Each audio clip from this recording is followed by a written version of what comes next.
CPE, CVE, CWE, CPSS, CVSS? Kia ora, friends. I'm Ryan. Recently, I just gave a presentation on the Study GRC channel, which was really awesome. I hope you go check it out. But when I was preparing that presentation, I was reminiscing on a whole bunch of old stories, and I remembered I really hated the vulnerability management focus at first, which is crazy because that's my favorite piece of cybersecurity right now. So I was like, why did I hate that? And I was thinking back, and I remembered that when I first entered the vulnerability management space, it was just an overwhelming alphabet soup of different data points that I was aware of, but I just didn't understand how they all work together or where to begin. So you know what? That's what this video is about. So whether you're brand new or you've been in cybersecurity and IT for a while and you just want to brush up on this terminology and tools, this video is for you. Welcome to Brews and Hacks.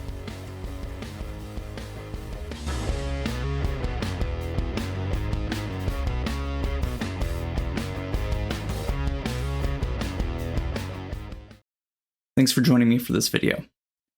Obviously, every environment is going to be different, and every analyst is a person, so we're all going to be different. So every environment, every team may have their own general methodology that they follow, and an analyst may approach that methodology in different ways. So I'm going to show you just one way of using all these different data points together with a set of tools that I personally like to use. But again, each environment and each analyst is different. So throughout this video, if you see a tool I'm using and you have a different one that you prefer, please let us know in the comments and let us know why. What is it about that other tool that makes it your preference? And I mean, let's make a conversation out of it, not just it's better or I like it more. Like, what are the actual specific things that you like about it more, or what makes it better for you? So with that, let's talk about a CVE from last year, CVE 2024-4577, and I did pick this one for a specific reason, but let's start here. And you know what? Let me pull this up here. Let's do this. There we go. Now I can see a little bit of everything. There we go. And I'm not blocking the view anymore. Cool. So this is the KEV Catalog, brought to you by CISA, Cybersecurity and Infrastructure Security Agency. KEV stands for Known Exploited Vulnerabilities. I am going to break down every single acronym and abbreviation, which, not that it matters, but as far as I understand, an abbreviation is a set of words abbreviated into the first letter of each word. An acronym is an abbreviation that can be pronounced as a separate word. So CISA, KEV, these are acronyms, but CSV, comma separated values, is an abbreviation, not an acronym. That's just my understanding. I could be wrong. If I'm wrong, please let me know in the comments. But anyway, I am going to break down each of these abbreviations and acronyms. So no matter where you are in your journey, we're not going to have any sort of knowledge gap between the alphabet soup, which again, that was something very overwhelming to me when I came into the space. So I want to breach that stopgap there. Okay. So Known Exploited Vulnerabilities Catalog, brought to you by Cybersecurity and Infrastructure Security Agency, CISA, is a catalog and a huge database of vulnerabilities that are known to be exploited in the wild. There are facts, there's been research, and there's evidence that that is so. So you can actually download the entire catalog in various formats. You can do CSV, JSON, a JSON schema. You can do a print view, which is kind of like a PDF. I'm not sure what a license is, but they've also got a how to use the catalog. So if this tutorial doesn't go deep enough into it for you, I do encourage you to check that out. I typically download the CSV if I'm going to be analyzing anything on it. You can also, of course, set up your own automation to download the CSV or update your CSV automatically on a regular cadence, because this catalog is updated daily. Maybe not published daily, but there are updates regularly. Okay, so you can also filter this by what has been added in the last 30, 60, 90 days or the past year. You can sort it by the date it was added, the due date, or the vendor/project. So the vendor/project being, this one is going to be Microsoft. So that's going to be under the M's.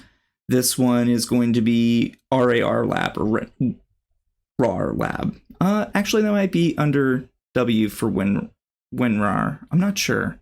But anyway, D-Link is going to be under the D's. Cisco is going to be under the C's, so on and so forth. So that's what that would look like if you sort it that way. You can also change the amount that you have on a page. You can do all that would be really overwhelming. Or you can search for a specific CVE like we're going to do today. You can also filter out by vendor or project. So like only things with ServiceNow, Beyond Trust, and ASUS, you could do that. I don't know. That was a very random set of three. I don't see the correlation between them, but whatever.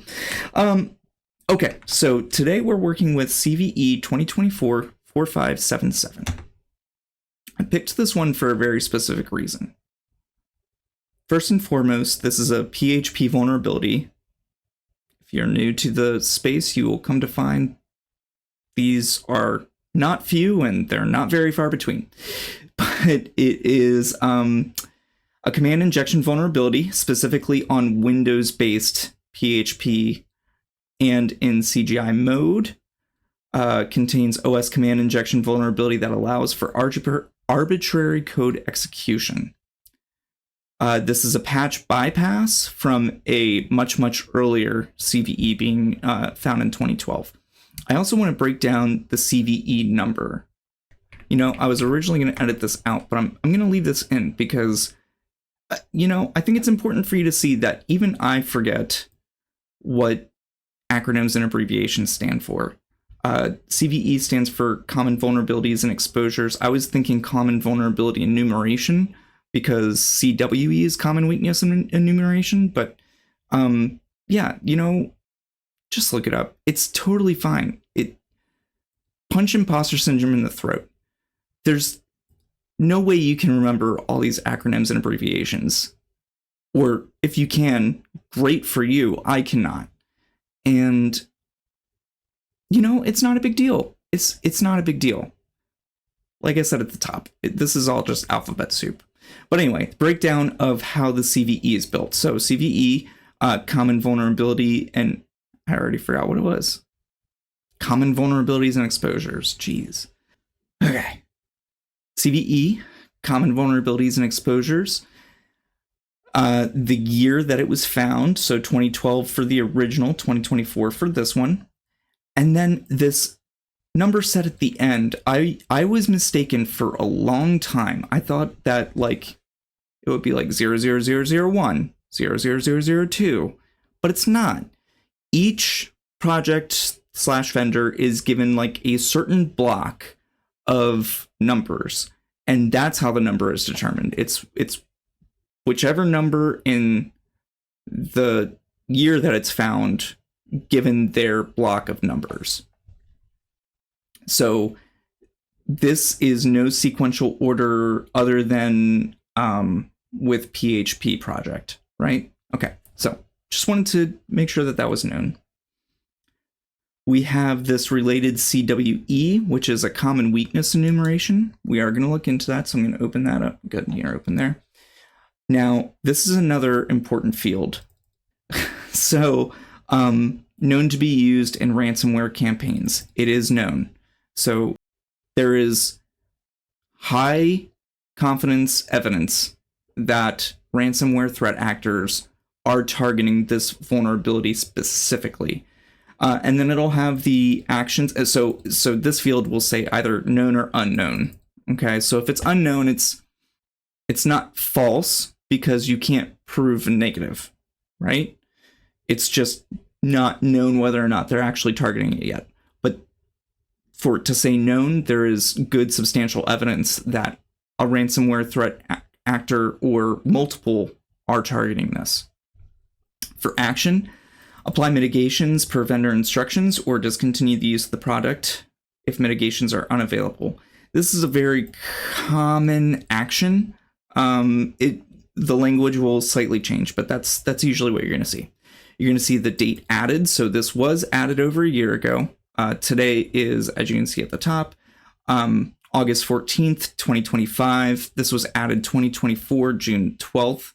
And the due date was 2024, July 3rd, which that due date is mostly for federal agencies that need to have this mitigated under directive compliance. So if you work for a private company, you do not need to worry about this date. Other than, if you're looking at it as like a good practice because the federal agencies need to have it mitigated by then, and that's the target that you want to go for, maybe it is a good field for you to use. Okay, in additional notes, I've actually never looked into this, but this vulnerability affects a common open source component, third-party library, or protocol used by different products. Please check with specific vendors for information on patching status. For more information, please see, and then you've got some PHP and the NVD, which is NIST Vulnerability Database, I want to say, or National Vulnerability Database, I don't know. And then, of course, the PHP project website. Okay.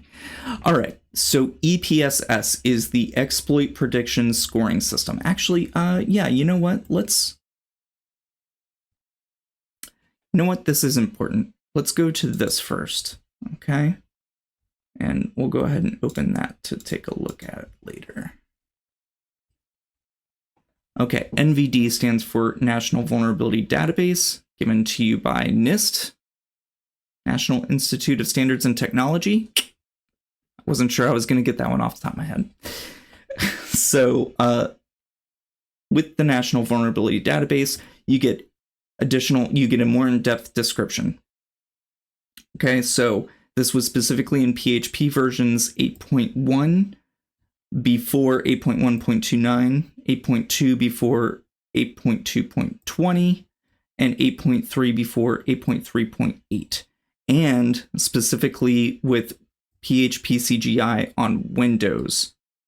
I believe also it had something to do with a proxy, which I'll take another look at later.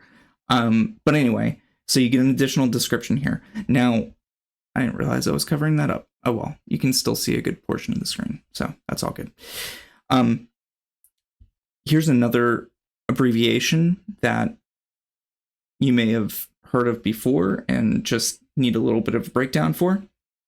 So CVSS stands for Common Vulnerability Scoring System. Now I'm like super paranoid that I'm giving you wrong information, so now I'm like double checking all the abbreviations. Okay, Common Vulnerability Scoring System. I was correct. Great. Anywho, Common Vulnerability Scoring System 3.x, typically 3.1, is the most commonly used right now because CVSS version 4.0 just isn't widely accepted yet, and CVSS version 2 is deprecated. It doesn't take in a lot of factors as CVSS v3 does, which for all these factors, what do they mean? So AV is attack vector. So that's abbreviated with an N for network. AC is attack complexity. That's an L for low. And then, medium, high, MH. Attack vector could be, I don't remember all the options. PR is privilege required, none.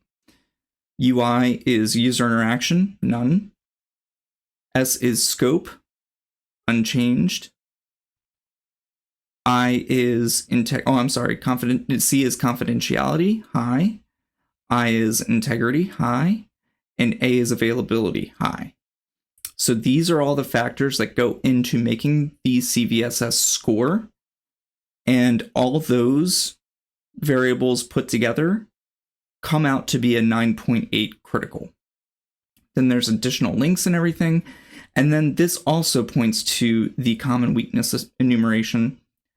This also points to a common product enumeration, which is sometimes helpful in searching. So if you're searching prevalence like nationwide, worldwide, sometimes you can use the CPE in place of a signature. You can use it in your environment too, but that's, I mean, yeah.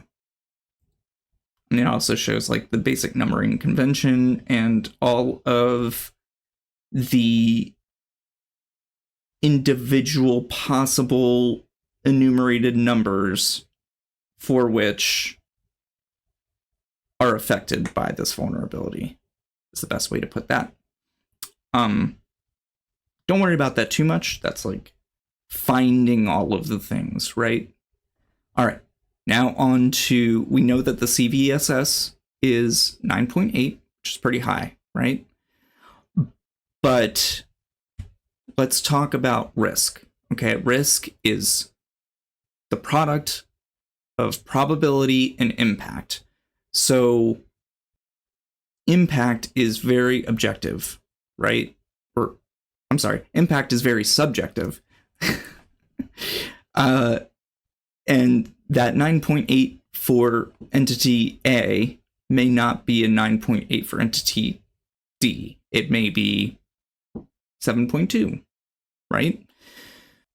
So that it's trying to put an objective score on a very subjective thing. So a way to help curb that subjectiveness is with the EPSS, or exploit prediction scoring system. So this is going to tell us a lot more really good information. And I like using the lookup tool from Eric Taylor with Barricade Cybersecurity, or Barricade Cyber Solutions, excuse me. So this one actually is a very high percentile. You have a almost 95% chance that this will be targeted within the next 30 days if it's in your environment. We've got the CVE listed again. For the percentile, what does that mean? Well, in the entire KEV catalog of, I don't even know how many items are in here at this moment. I can tell you. Hang on. Let's find out, actually. All right, so highlighting one column gets us 1,048,576 rows. So -1 for the headers. That's 1,048,575 vulnerabilities known to be exploited in the catalog. So, known to be exploited in the wild. So anyway, out of all of those, this one is 99.96% worse. Wait, out of all of those, this one is worse than 99.96% of them. Okay, so this was last updated today. This is updated, this checks and updates daily. Is it in the KEV? Yes, we already know that. Reference is going to take us to the cve.org site, which is a little different. I don't really use it that often. But this is just the cve.org from it was originally from MITRE. I'm not sure if this is still provided by MITRE or someone else. Anyway, that due date we already discussed. That was for federal agencies specifically. That was the published date. We already looked at that. And then this is more information. And yes, this is where I thought it had it. No, never mind. It doesn't have anything about the proxy. So cool, good. All right, then some additional references here. Definitely recommend going into them. I'm not going to open them right now. And then those factors that went into making the CVSS score are graphed here in the spider graph, which I love the spider graph. I don't know why. I just love it. Just like, I even love it on my home brewing. Like, this is the hop profile for my favorite New England IPA that I brew with all New Zealand hops. The green is one, red is another, and then the blue is the third. And it's just so good. It's a good hop profile. But I digress. So this tool is very good with showing you the probability portion of a risk calculation. Probability and impact. So the impact, again, is subjective. You're going to need to determine that for your particular entity, for your environment. But this is a good objective probability because in this situation, we have evidence that it's being exploited. Now, the way this goes into being calculated is a black box. It is brought to you by some research team, by first.org. And you know what? Maybe they do have somewhere in here of how it's established. I haven't dug into it that much, to be honest. So if you have, please let us know in the comments. That's awesome. That'll cover it for the EPSS portion. So again, this CWE, Common Weakness Enumeration, now all vulnerabilities are going to fall into some sort of category here. Let me get my face out of the way. So in this case, we have the improper neutralization of special elements used in an OS command injection. Okay, here's a nice little infographic of how that's working. You've got your attacker here. It's putting an username in, and that is somehow bypassing all the checks, and then you can remote code execution. It's actually a really nice abstract infographic. I like it. I'm not going to dig into all this information here, but I do highly recommend checking it out and familiarizing yourself with these different common weakness enumerations, because that does kind of break things down into more digestible categories for the vulnerabilities. Because like you have all these different ways that vulnerabilities can develop and manifest, but when we boil it down to their core elements, this is what that shows us. And it really puts things in order for us to take a look at in a broad, wide scope, okay? Again, I'm not going to dig into this too much. All right, prevalence. Obviously, if you are a practitioner focused on your own environment, this is not what you're going to do. You're going to take your asset inventory and dissect that to see how prevalent it is. You can, and then of course, vulnerability scans if it's something that the vulnerability scan can pick up, like if Tenable Nessus has a plugin, so on and so forth. Or you can also, depending on the scanner, search for that CPE, right? Now, for context of just general research, looking at how prevalent it is in the world or in America, let me make sure I don't have, okay. I don't have any American IPs, so I'm okay with leaving this up where it is. But this is my query on Shodan. And yeah, there are definitely other tools as well, such as FOFA. I don't know what that stands for, and I'm not going to look it up. As well as Census, which I do like Census. The syntax comes a little easier to me on querying Shodan, so that's why I'm using it here. If you have a different tool, please let us know. This is my query for Shodan. And a few different things about this query. So let me break it down. So we've got, this is on Apache machines. I guess I probably could have taken that off, but I'm going to leave it on. Specifically Windows, like we said, and it's not all PHP 8. So not all of these results are going to be vulnerable. Okay. But also I think I'm kind of limiting the results that can pop up with this particular query. So there are different ways to query this, even in Shodan with the same tool. I will test one more thing real quick. I do want to point out this portion of my query here. So on the free tier, which is what I have for Shodan, you can't use the remove honeypot tag. That's only for paid tiers and enterprise tiers. But this little portion here will help you get rid of known honeypots. right? Because you don't want honeypots in your results.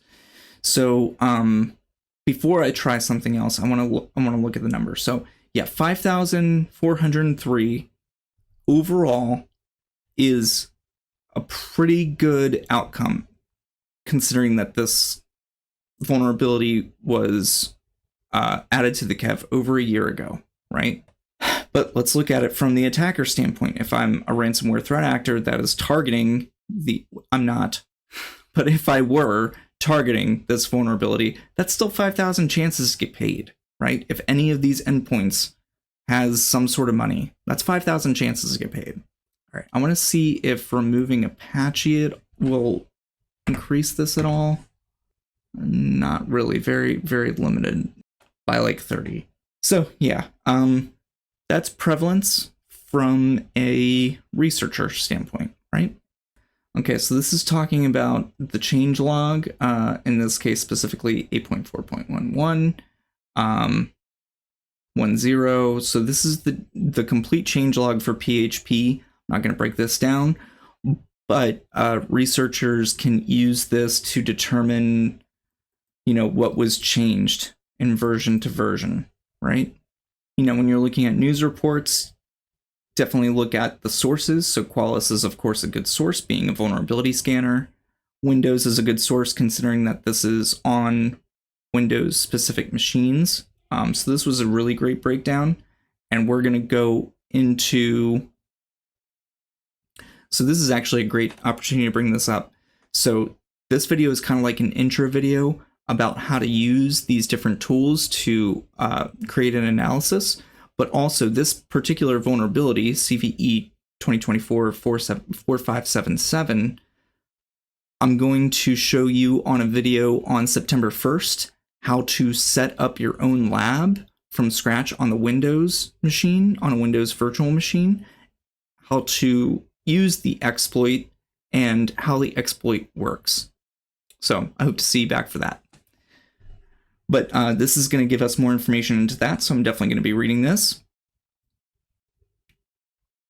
Watchtower is a great, reputable research team, so these articles are very good. This is something I'm going to be reviewing. Let me see if there was anything else I wanted to talk about. Duck.ai is my AI of choice. You're making.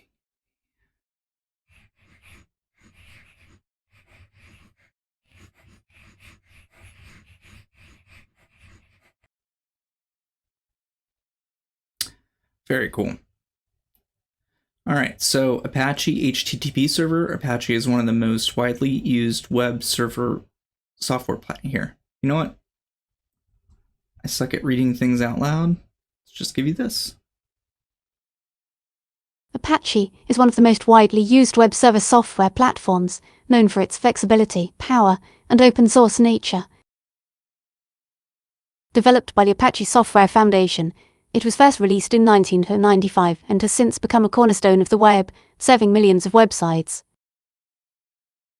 Apache supports various operating systems, including Windows, and is highly configurable, allowing users to customize its behavior through modules and configuration files. PHP Hypertext Preprocessor. PHP is a popular server-side scripting language designed primarily for web development. Created in 1994, it allows developers to create dynamic web pages and applications. PHP is embedded within HTML and can interact with databases, making it a powerful tool for building interactive websites. Its ease of use and extensive community support have contributed to its widespread adoption. PHP CGI Common Gateway Interface. PHP CGI is a method of running PHP scripts on a web server. CGI stands for Common Gateway Interface, which is a standard for interfacing external applications with web servers. PHP CGI allows PHP to be executed as a separate process, enabling better performance and resource management compared to traditional PHP modules. However, it can also introduce vulnerabilities if not configured properly, particularly in environments like Windows where security settings may differ from Unix-based systems. Vulnerability context. The combination of Apache PHP and PHP CGI on Windows has been scrutinized for potential vulnerabilities. Misconfigurations, outdated software, and improper handling of user input can lead to security issues such as remote code execution, denial of service, or data breaches. Understanding the history and evolution of these technologies is crucial for recognizing their vulnerabilities and implementing effective security measures.